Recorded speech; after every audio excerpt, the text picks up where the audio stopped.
Assalamualaikum warahmatullahi wabarakatuh. Halo, baik. Pada video kali ini saya mencoba melanjutkan pembahasan saya mengenai eh, project management, di mana ini merupakan bagian dari mata kuliah manajemen pengembangan teknologi informasi. Ya, em, kali ini saya akan coba mengulas mengenai project stakeholder management atau manajemen pemangku kepentingan. Eh, Materi ini kan saya coba pecah menjadi dua video yang berbeda. Ya, agar tidak terlalu panjang, saya akan pecah jadi dua video yang berbeda. Oke, baik. Tetap bersama saya di kanal Mas John Cook. Coba.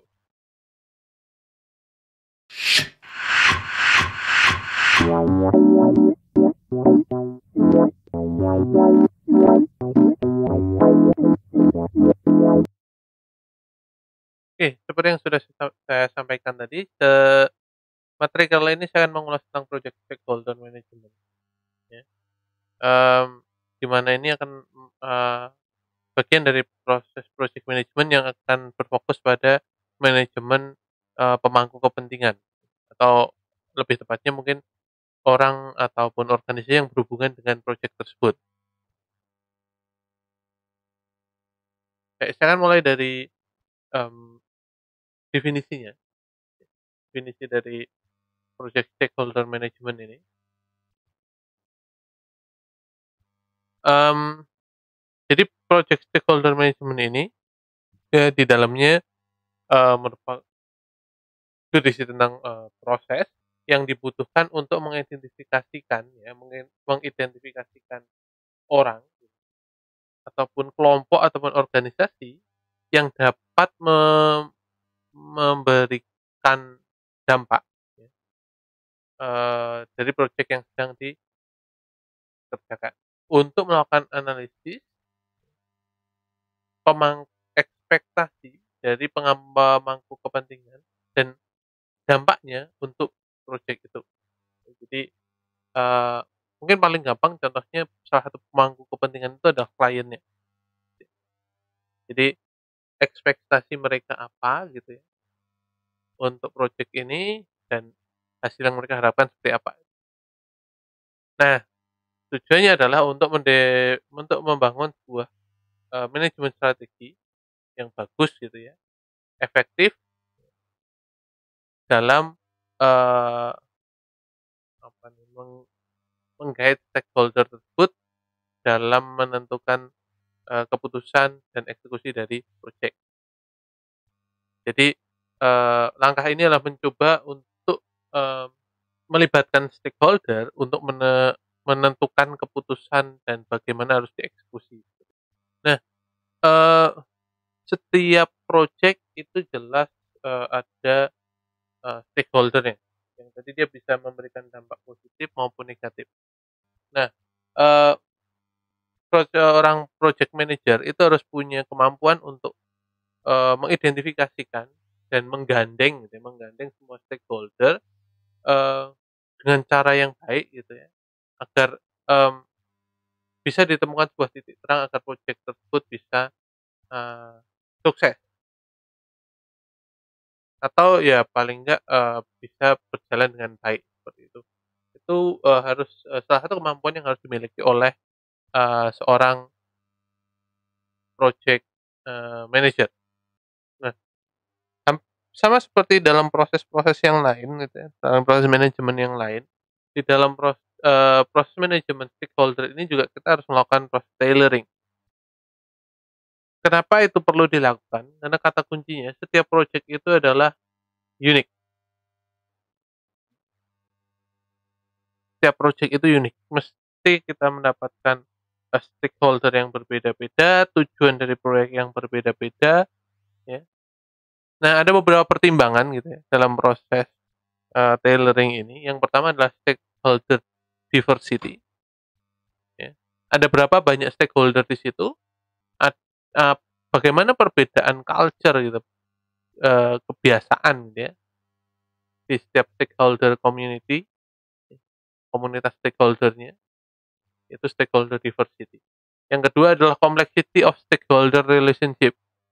Jadi, eee, berapa kompleks, hubungan antar stakeholder. Makin banyak jaringan stakeholder ataupun makin banyak stakeholder yang bergabung dalam, sebuah project, ya, makin banyak, makin kompleks informasi yang bisa, didapatkan atau informasi yang bisa di-generate gitu ya, dan juga, informasi yang, eee, mungkin bisa disebut misinformation karena saking banyaknya. Jadi kita juga, jadi seorang project manager tadi juga harus melakukan proses tailor. Yang ketiga adalah communication technology. Apakah nanti semua, eee, stakeholder juga bisa memanfaatkan, teknologi komunikasinya, dalam proses pengerjaan, eksekusi dari sebuah project. Itu tadi tailor. Nah, prosesnya, proses di stakeholder project stakeholder management ini ada 4. Yang pertama ada identify stakeholder, lalu yang kedua nanti ada plan stakeholder engagement, yang ketiga ada manage stakeholder engagement, dan yang terakhir ada monitor stakeholder engagement.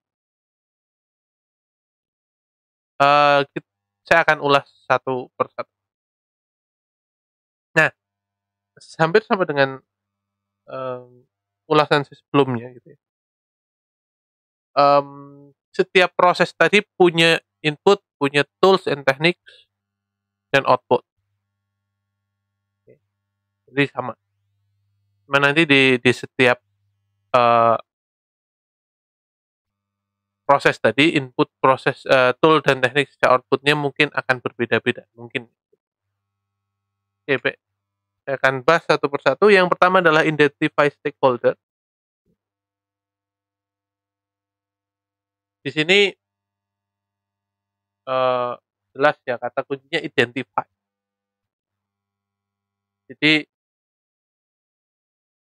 ini adalah proses untuk mengidentifikasi, pemangku kepentingan atau siapa saja yang terlibat di dalam sebuah, proyek.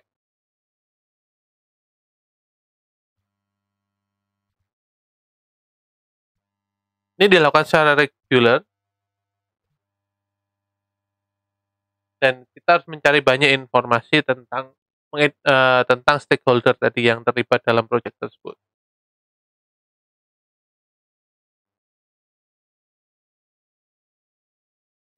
Nah, eee, keuntungannya adalah ya, seorang project manager atau project team tadi, tim manager itu bisa mengidentifikasi, cara terbaik untuk merangkul setiap stakeholder itu tadi. Jadi mungkin nanti setiap stakeholder punya punya cara yang merangkul yang berbeda-beda. Misalnya kalau ada dari pemerintahan nanti caranya harus seperti apa, dari swasta harus seperti apa, mungkin nanti dari segi usia juga berpengaruh, seperti itu. Jadi perlu diidentifikasikan. Nah, proses ini dilakukan secara periodik selama, project dikerjakan, biasanya. Saya akan bahas mulai dari input. Input yang pertama di dalam proses, identify stakeholder ini adalah project charter, di mana, eee, di project charter ini harus sudah ada, eee, stakeholder list gitu.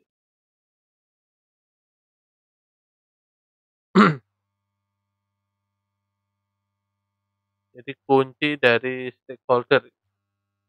Yang kedua ada business document. Di business document ini akan dibagi jadi 2 yaitu business case dan benefit management plan. Di mana di business case ini, eee, diidentifikasikan objektif dari project tersebut dan mengidentifikasikan initial stakeholder. Itu untuk yang business case. Lalu untuk yang benefit management plan itu uh, perkiraan, rencana perkiraan bagaimana merealisasikan uh, bisnis case tersebut.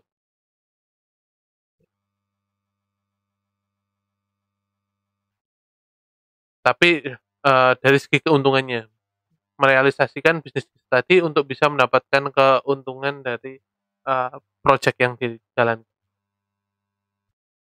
Terus input yang ketiga yaitu project management plan atau PMP. Di sini dibagi menjadi dua yaitu communication management plan dan juga stakeholder engagement plan.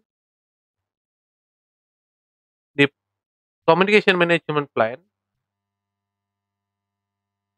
ini adalah proses membangun komunikasi dengan stakeholder untuk merangkul stakeholder tersebut ya, agar bisa tadi membantu ya, mensupport jalannya pekerjaan.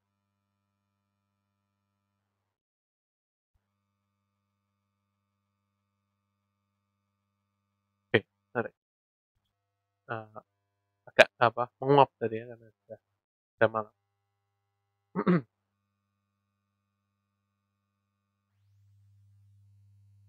Oke, kalau yang stakeholder engagement plan ini adalah rencana bagaimana strategi dan aksi yang akan dilakukan atau yang dibutuhkan untuk merangkul stakeholder tersebut tadi. Jadi kata kuncinya di sini adalah engagement plan. Terus berikutnya ada project dokumen dan project dokumen untuk input. Itu dibagi menjadi tiga, ada change log, lalu ada issue log, issue log, dan requirement documentation. Kalau change log ini mungkin kalau ada perubahan stakeholder akan tercatat di situ. Terus kalau issue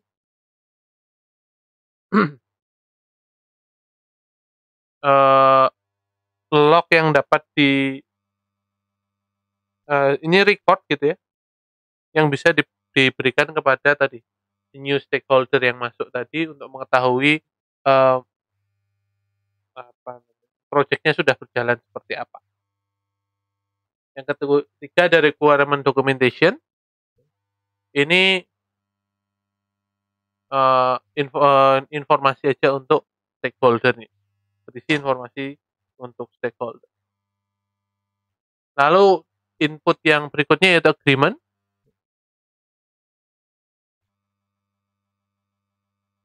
Di sini biasanya berisikan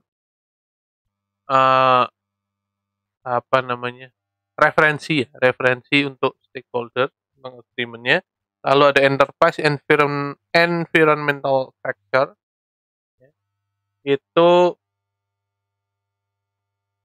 proses identifikasi gitu ya, proses identifikasi faktor-faktor yang mempengaruhi jalannya proses identifikasi stakeholder ini. Misalnya ada organization culture, terus tadi dari government atau industri gitu ya, standar yang mereka pakai gitu ya. Terus practice and habit baik di global maupun di lokal gitu. Seperti itu di enterprise environmental factor. Yang terakhir yaitu organizational process asset. Ini adalah proses identifikasi ya. Proses identifikasi dari aset-aset yang ada di organisasi yang memungkinkan mempengaruhi proses identifikasi stakeholder ini. Bisa jadi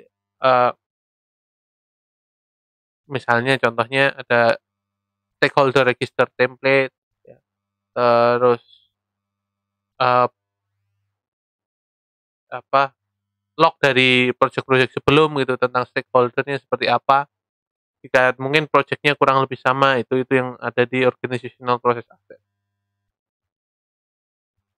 Lalu di tools dan teknik ya, di tools dan teknik, itu yang pertama ada expert judgment, seperti, eee, video saya juga sebelumnya itu di tools dan teknik itu rata-rata menggunakan expert judgment, karena, eee, proses ini juga membutuhkan support dari dukungan dari seorang ahli. Lalu yang berikutnya ada data gathering. Data gathering itu bisa dilakukan dengan kuesioner dan survei. Eee, Lalu ada brainstorming.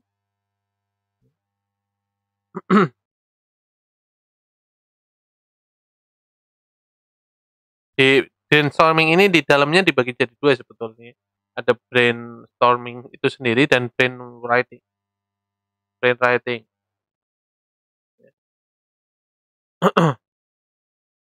Kalau brainstorming ya seperti umumnya brainstorming ya, menggali informasi itu dari kelompok melalui diskusi itu, sehingga nanti kita bisa mendapatkan informasi sebanyak-banyaknya.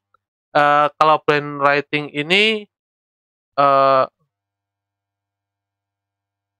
jadi ada muncul pertanyaan dulu, mungkin mirip dengan kuesioner gitu ya, beberapa pertanyaan awal sebelum proses diskusi brainstorming itu dilakukan. Oke. Lalu di tools dan teknik berikutnya itu data analisis. Nah, data analisis ini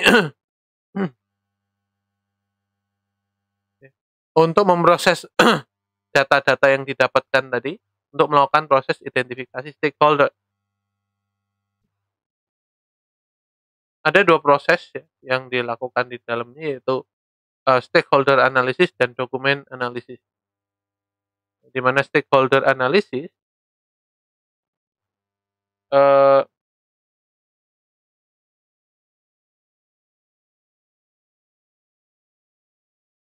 di sini dia akan melakukan proses analisis, berbagai macam aspek gitu. Bisa jadi aspeknya berupa interest, interest dari, stakeholder-nya tadi, terus tentang right, baik mau legal maupun moral right dari stakeholder-nya, terus ada ownership, ada knowledge, dan ada contribution dari stakeholder. Kalau dokumen analisis ya dia akan menganalisa dokumen-dokumen yang tersedia gitu ya, dan apa, eee, mungkin lesson learn dari project-project sebelumnya tentang stakeholder tersebut. Nah, setelah melakukan proses data analisis, selanjutnya melakukan representasi data, ya.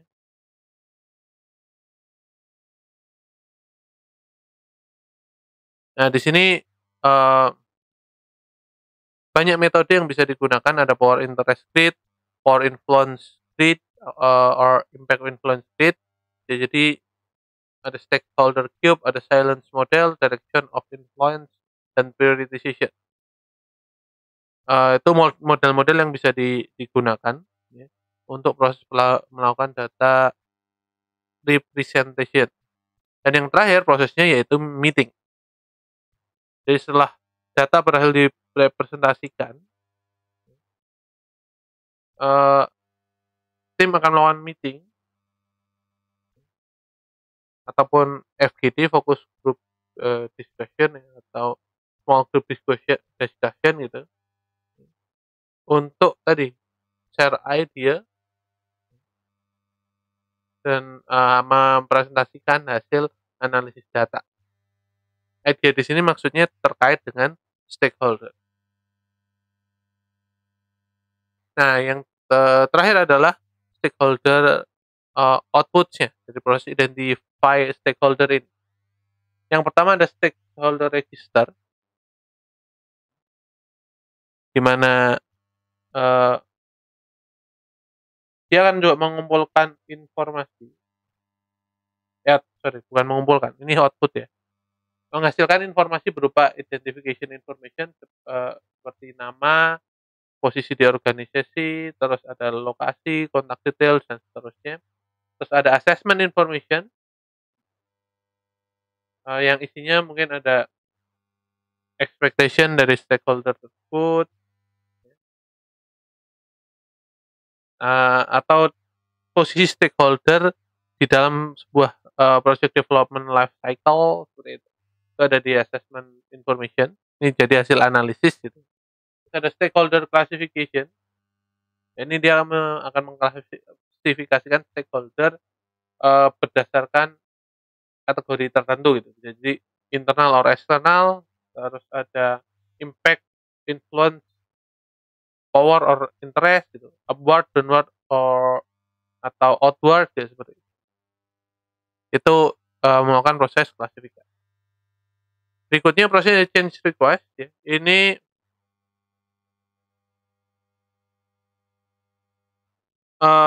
kalau misalnya ada perubahan dalam sebuah project tersebut, atau misalnya ada perubahan stakeholder yang terlibat dalam project tersebut, itu, change request akan muncul. Lalu berikutnya ada project management plan update ya, karena tadi efek eee, dari change request itu kalau dilakukan gitu ya, akan mempengaruhi project management plan update dan juga project document update. Hampir sama dengan, ulasan saya sebelumnya yang ketika ada change request, keduanya ini akan juga melakukan update. Ya, proses berikutnya yaitu plan stakeholder engagement. Ini, proses untuk mendevelop gitu, membangun pendekatan ya, untuk, eee, apa ya, melibatkan stakeholder ini ke dalam sebuah project, sesuai kebutuhan dia, sesuai ekspektasi dia, sesuai interest dia dan, eee, potensi dampak untuk project tersebut. Dengan membuat ini, ya kita bisa punya, actionable plan, plan yang pasti bisa dijalankan. Nah, mmm, proses pertamanya ya di input itu yaitu, sama, project charter, di mana di dalamnya ada informasi tentang tujuan proyek, objektifnya, terus ada sukses kriterianya, itu ada di project charter. Berikutnya project management plan, itu ada research management plan, communication management plan, dan risk management plan. Ini, eee, sama dengan penjelasan yang tadi sebelumnya, yaitu research management plan berarti hubungannya dengan, informasi-informasi peran dari stakeholder di dalam tim, terus ada komunikasi management plan, eee, strategi komunikasinya, strategi komunikasi, untuk stakeholder-nya itu nanti seperti apa, terus ada risk management plan di sini, ini mengukur risk, threshold-nya di dalam, pelaksanaan project management plan. Lalu berikutnya ada project document, ini lebih banyak daripada yang sebelumnya ya, di-identify, stakeholder. Ini ada assumption log, change log, issue log, project schedule, risk register, dan stakeholder. Assumption log ini, eee,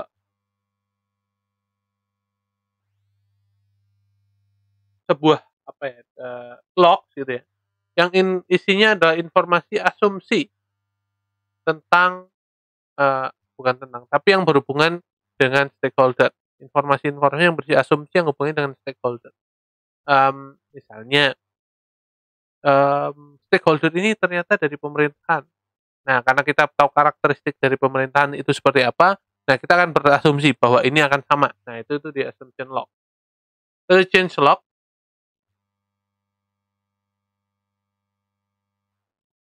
Ini kalau log yang menyimpan data-data perubahan yang ada dalam project tersebut, terus ada issue log. Ini dokumen ya atau log yang berisi isu isu yang ada dalam pelaksanaan project tersebut. Ada project schedule, berarti ini uh, jadwal aktivitas yang akan dilakukannya. Dari register, ini isinya adalah uh, kemungkinan resiko-resiko yang ada ketika pelaksanaan project tersebut. Ada stakeholder register, ini kurang ngetiknya ya, stakeholder register. Ini list dari project stakeholder yang sudah diklasifikasi. Dari yang tadi diproses, di-identify stakeholder. Ya, berikutnya inputnya adalah agreement. Ya.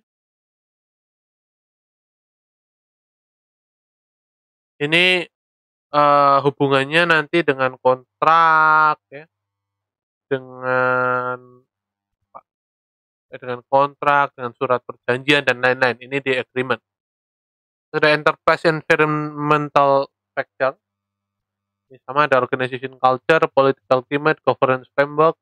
Jadi faktor-faktor yang mempengaruhi plan stakeholder engagement ini. Ada personal and administration policies, ada stakeholder expertise, established communication channel, global or regional trend, dan seterusnya. Dan yang terakhir di inputnya adalah organizational process asset. Jadi aset-aset yang ada di organisasi tersebut yang berhubungan dengan proses, misalnya ada policies, prosedur, terus communication requirement, terus standar, guideline, dan seterusnya yang ada di organizational process. Di tools dan tekniknya sama lagi seperti sebelumnya. Yang pertama adalah expert judgment. Yang kedua ada data gathering, di mana data gathering ini digunakan untuk proses benchmarking, pengukuran. Terus ada data analysis. Data analysis ini ada assumption and constraint analysis dan root cause analysis. Kalau assumption and constraint, berarti dia akan melihat current assumption dan constraint yang bisa membantu proses tailoring. Lalu berikutnya ada root cause analysis. Jadi dia akan melakukan analisis reason gitu. Alasan-alasan mendasar yang dipergunakan untuk melakukan proses leveling dari stakeholder itu di dalam sebuah proyek. Oke. Terus berikutnya itu decision making, proses pembuatan keputusan. Jadi di stakeholdernya itu perlu di-rankingkan tingkat kepentingannya, levelnya tadi ya, tingkat kepentingan di dalam proyek tersebut. Lalu proses berikutnya merepresentasikan data-data yang sudah didapatkan ke dalam data representation ini. Bentuknya bisa mind mapping, ya. Terus bisa juga engagement assessment matrix. Jadi modelnya nanti pengelompokan, misalnya diberikan tanda cek seperti itu. Terus yang terakhir prosesnya adalah meeting. Ini tadi untuk mempresentasikan hasil yang sudah didapat. Nah, outputnya hanya satu. Ya, di proses ini outputnya hanya satu, yaitu stakeholder engagement plan. Jadi di sini stakeholder engagement plan ini adalah kita akan melakukan identifikasi strategi dan aksi yang dibutuhkan ya, untuk mempromosikan stakeholder ke dalam ke level di mana dia bisa membantu proses decision making, pembuatan keputusan. Seperti itu. Jadi melibatkan stakeholder untuk proses pembuatan keputusan. Nah, di sini bagaimana caranya untuk untuk untuk menentukan stakeholder ini bisa membantu proses decision making atau enggak. Jelas hasil prosesnya berdasarkan dengan data-data sebelumnya, yaitu di proses tool and techniques tadi. Itu tadi sedikit gitu ya mengenai project stakeholder management, ya di mana akan ada 4 proses. Di sini saya bahas dulu 2 proses. Nanti saya akan bahas lagi 2 proses berikutnya di video selanjutnya. Jika ada pertanyaan silahkan tinggalkan di kolom komentar, dan jika ada kekurangan dari video yang saya buat ini, Anda juga bisa sampaikan di kolom komentar atau melalui like dan dislike seperti itu. Insya Allah saya akan secara rutin mengecek komentar-komentar tersebut. Jangan lupa untuk subscribe channel ini agar channel ini makin bermanfaat. Kita ketemu lagi nih di video selanjutnya untuk membahas 2 proses sisa yang belum saya bahas di project stakeholder plan. Terima kasih. Assalamualaikum warahmatullahi wabarakatuh.